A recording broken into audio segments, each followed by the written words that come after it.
नमस्कार, रेखाज कुकिंगमध्ये आपले खूप खूप स्वागत आहे। आज आपण खूपच साधी आणि सोपी पद्धतीने वांग्याची भाजी बनवणार आहोत। तर त्याच्यासाठी सर्वप्रथम आपण वांगी घेतलेली आहेत। वांग्याचं मागचं देठ काढून घेतले आणि असे 4 भाग करून घ्यायचे। आतमध्ये काही किडा आहे का नाही ते सर्व चेक करून घ्यायचं। वांग्याचं देठ ठेवतात पण मी काढून टाकले कारण थोडीशी वाळलेली ना, म्हणून। वांग्याचं देठ ठेवायचं आणि समोरून कट करून घ्यायचे।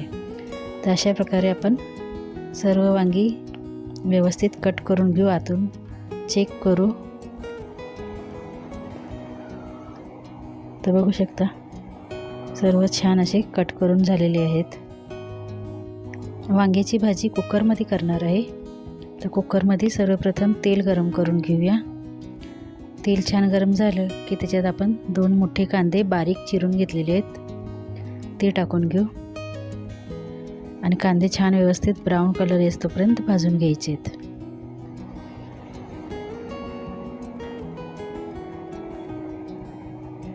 कांदा छान भाजतोय तोपर्यंत आपण आलं, लसूण आणि खोबरं बारीक वाटून घेऊया। तो खोबरं छान बारीक करून घ्यायचं। आलं, लसूण, खोबरं छान अशी पेस्ट झाली पाहिजे।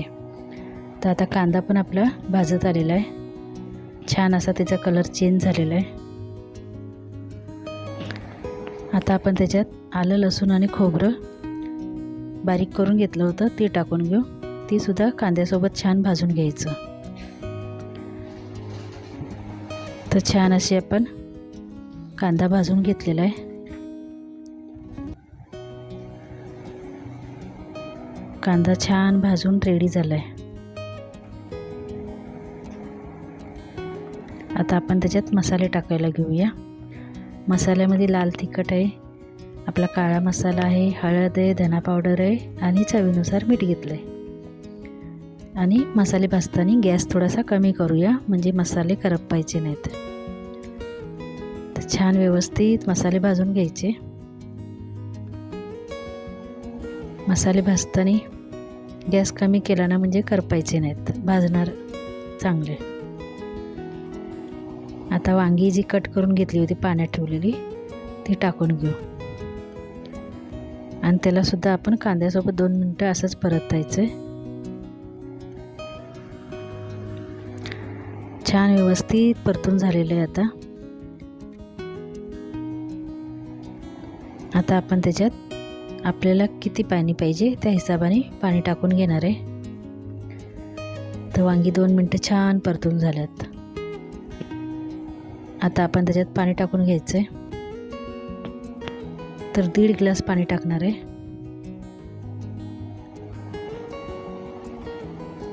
आता आपण एक उकळी येऊ देऊ चांगली। गॅस फास्ट करून घेतलाय,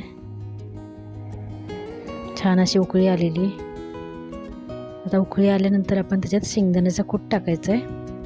3 ते 4 चमचे शेंगदाण्याचा कूट टाकणार आहे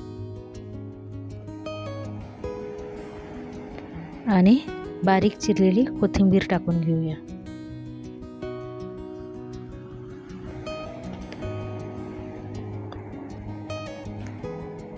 छान अशी कोथिंबीर टाकून घेतली। आता आपण कुकरला झाकण लावायचं आणि 1 शिटी करायची। 1 शिटीमध्ये आपलं वांग शिजून रेडी होतंय आणि स्लो गॅसवरच 1 शिटी करायची, फक्त 1च शिटी। तर झणझणीत असं आपलं साधं सिंपल वांग्याची भाजी रेडी झाली। धन्यवाद।